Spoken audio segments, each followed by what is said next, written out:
Guys, belakangan ramai banget ya soal BBM Pertamina yang ada campuran 3,5% etanol di base fuelnya. Sampai-sampai tuh dibilang tuh kalau etanol tuh jelek banget. Padahal etanol itu sebenarnya apa sih?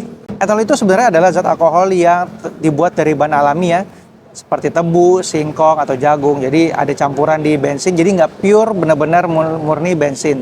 Nah, efeknya itu adalah secara pembakaran itu jadi lebih efisien dan juga lebih bersih. Dan etanol itu juga punya kandungan oksigen yang tinggi, jadi membantu membakar bensin dengan lebih sempurna. Nah, selain itu, karena etanol ini juga ada kandungan alaminya tadi seperti jagung dan lain-lain, makanya lebih ramah lingkungan. Nah, soal yang 3,5% itu sebenarnya secara batasnya itu masih wajar. Gue udah baca-baca nih ya di online juga di berita yang terpercaya. Kalau misalnya contoh di sini pakar ITB Pak Triyus Wijayanto juga mengatakan kalau 3,5% itu masih aman, guys. Dan secara performa itu kurang lebih sekitar turun 1% aja, jadi nggak ngaruh. Dan luar negeri pun juga sudah pakai etanol, guys. Contohnya ada kode E5 kandung 5%, S10 10%. Di Inggris misalkan dan Skotlandia itu udah pakai BBM beretanol 10% ya, atau S10 sejak 2021.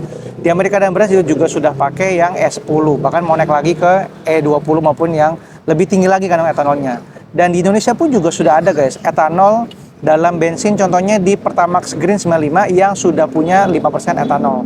Nah, tapi nih, di sisi lain etanol itu juga punya satu hal yang perlu kita waspadai karena sifatnya lebih mudah menyerap air.